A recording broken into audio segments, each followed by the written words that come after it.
Alkisah, pada zaman dahulu ada sebuah kerajaan Qobat Syaril yang megah dan mewah. Raja yang memimpin kerajaan itu bernama Indra Bungsu.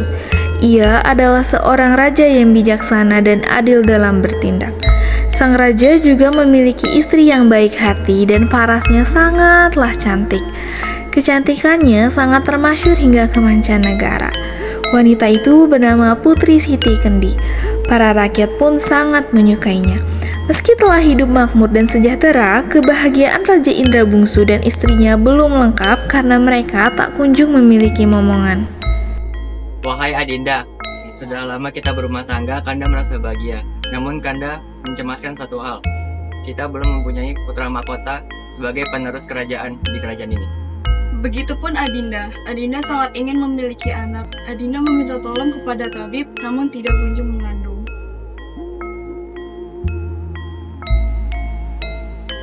Setelah berpikir cukup lama, sang raja akhirnya memutuskan untuk bertanya kepada penasehat kerajaan yang terkenal ahli dalam ilmu agama.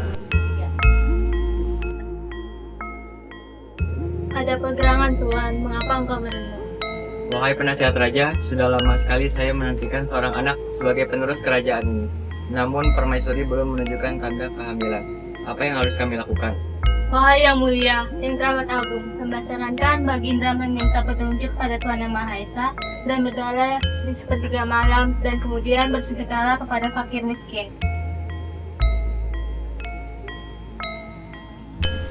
Selama beberapa waktu, akhirnya sang permaisuri berhasil hamil. Betapa bahagianya Raja Indra Bungsu dan seluruh rakyat kerajaan. Mereka tak berhenti mendoakan agar kandungan permaisuri Siti Kendi senantiasa sehat. 9 bulan kemudian, Siti Kendi ternyata melahirkan seorang anak kembar laki-laki yang sangat tampan.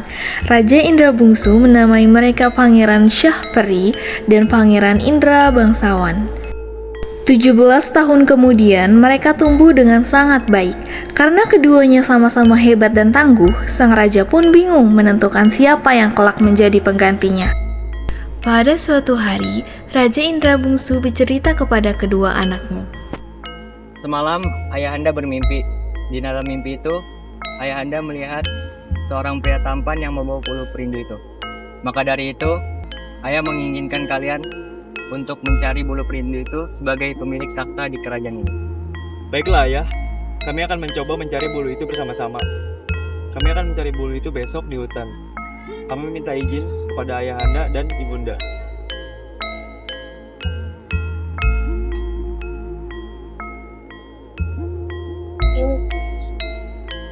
Ibunda, saya dan Pangeran Indra Bangsawan meminta izin untuk mencari bulu perindu atas perhatian ayahanda. Kami berdua meminta doa dari Ibunda agar selamat dalam perjalanan. Wahai anakku, tidak terluput satupun doa dariku. Turuti perintah ayahanda, doaku selalu mengiringi kalian berdua.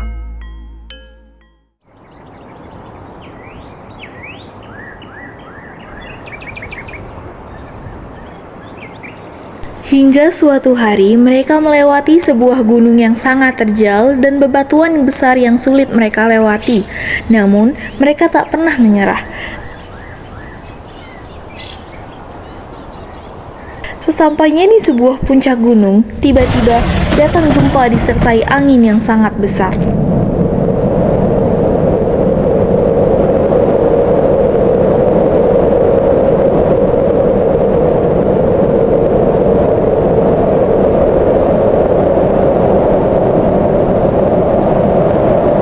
Mereka selalu berpegangan agar tak terpisah, namun pandangan mereka semakin kabur.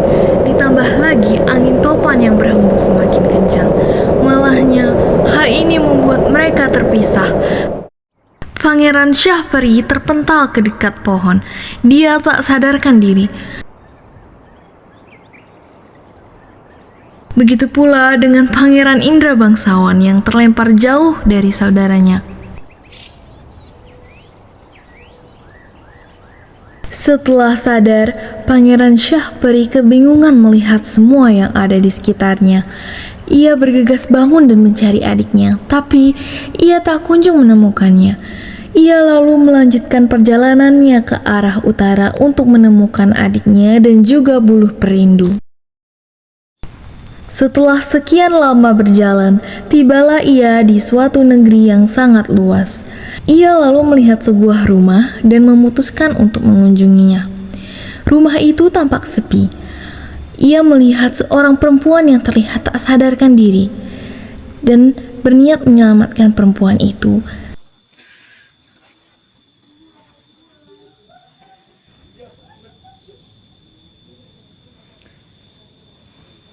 Dengan tubuhnya yang terlihat lemah, ia berterima kasih kepada Syah Peri.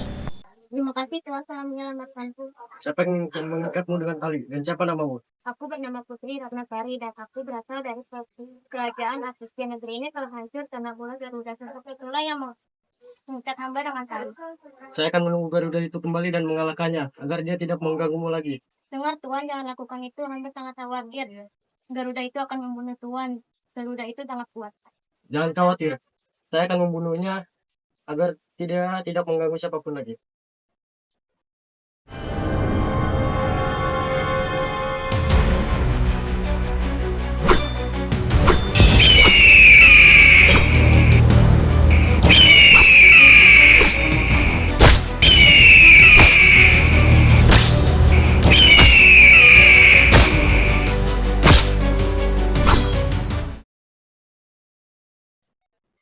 Terima kasih Tuhan, Tuhan telah membantu menyelamatkan hamba. Tidak masalah Putri, suatu kehormatan bagiku untuk membantu Putri dari kerajaan Asikin. Sebagai bentuk terima kasih, izinkanlah aku untuk membersihkan luka-luka dan kotoran yang ada pada tubuh Tuhan. Silakan Putri. Kemudian mereka saling jatuh cinta dan memutuskan untuk menikah. Putri Ratnasari lalu mengikuti pangeran mencari buluh perindu dan adiknya yaitu Indra Bangsawan. Di sisi lain, Pangeran Indra Bangsawan juga selamat. Setelah badai topan itu, ia juga mencari kakaknya, tapi tak kunjung bisa bertemu. Akhirnya, dia berjalan seorang diri ke arah barat. Lalu, ia melihat sebuah rumah kecil dan berniat menghampirinya. Sesampainya di depan pintu, ia bertemu dengan seorang nenek. Apa tujuanmu datang kemari anak muda dan siapa namamu? Namaku Indra Bangsawan. Aku tersesat sampai sini karena mencari kakak dan bulu perindu, Nek. Baik, sebenarnya kamu telah sampai di negeri angsa berantah. Dan mengapa engkau mencari bulu perindu itu? Lalu Indra Bangsawan menceritakan tujuannya mencari bulu perindu. Ia juga mengatakan bahwa dalam perjalanan ada badai yang memisahkan dirinya dengan sang kakak. Mendengar cerita itu, sang nenek merasa iba. Nah, namun aku tidak bisa memberikan bulu perindu itu padamu. Apakah ada syarat untuk mendapatkan bulu perindu itu, Nek? Aku sangat ingin mendapatkannya. Aku akan memberikan bulu perindu itu padamu. Asalkan kamu bisa mengalahkan raksasa yang ada di negeri ini dan menyelamatkan rakyat yang ada di sana. Sang nenek menceritakan bahwa negeri itu dipimpin oleh Raja Kabir. Karena raksasa terus mengganggu, Raja Kabir sampai membuat sayembara. Siapapun yang mengalahkan raksasa, maka ia akan menjadi suami putrinya, Dewi Kumalasari. Pangeran Indra Bangsawan menyetujui perintah sang nenek. Saat hendak berangkat ke negeri antah berantah, sang nenek membekali kuda yang sangat kuat. Ia lalu berpesan, Nah, aku memberikan kuda ini untukmu untuk mengalahkan raksasa itu. Baiklah, Nek. Doakan aku untuk dapat mengalahkan raksasa itu. Kemudian Pangeran Indra Bangsawan memulai perjalanannya menuju antah berantah dibantu oleh pasukan dari raja. Namun raksasa itu sangat kuat. Beberapa pengawal jatuh tersungkur. Dengan ilmu perang yang ia punya, Indra Bangsawan langsung menyerang raksasa dengan pedangnya.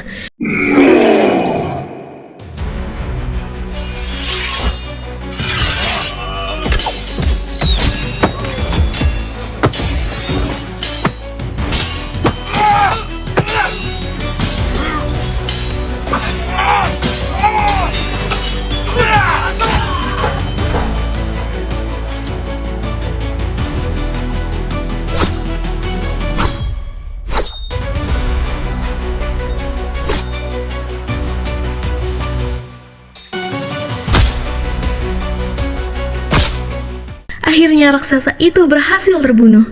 Para pasukan perang pun bersorak-sorak. Mereka sangat berbahagia. Raja Kabir pun lalu menemui Pangeran Indra Bangsawan. Siapakah geranganmu, wahai pemuda? Terampil sekali kau saat berperang. Aku ingin berterima kasih karena kau telah menyelamatkan negeri ini. Nama hamba Indra Bangsawan, Tuan. Kau sangat ahli dalam bertarung. Lantas mengapa kau jauh-jauh untuk kemari? Hamba akan menceritakannya di lain kesempatan. Hamba datang ke sini hanya untuk membantu negeri Anta Berantah.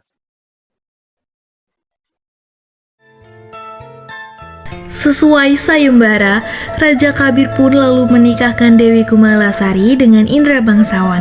Pesta pernikahan pun dilangsungkan secara mewah selama 7 hari 7 malam.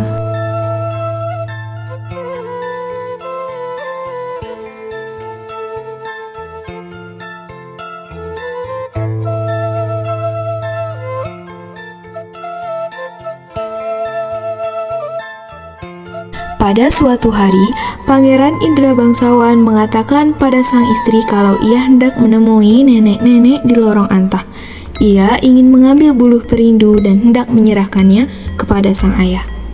Adinda, Kanda merindukan orang tua dan kakak Kanda. Kanda akan pergi mencari buluh perindu sesuai dengan janji nenek itu. Kanda akan pergi ke negeri Kobat Syaril. Apakah Adinda bersiap untuk pergi bersama Kanda? Tentu saja, Adinda siap mengabdi kepada Kanda. Setelah itu, mereka lalu memohon izin kepada Raja Kabir. Raja Kabir yang bijak itu memahami peran sang menantu, dan ia memahami perasaan menantunya. Ia lalu mengizinkan Indra Bangsawan dan putrinya kembali ke negeri Kobat Syaril. Saat hendak kembali ke negeri asal, Pangeran Indra Bangsawan dan istrinya tak sendiri. Mereka dikawal oleh pasukan dari negeri Antah Berantah. Sebelum menuju Kobat Syaril, mereka menetap di lorong Antah untuk mengambil buluh perindu. Nenek yang memiliki buluh perindu itu pun dengan sukarela menyerahkannya kepada Pangeran Indra Bangsawan.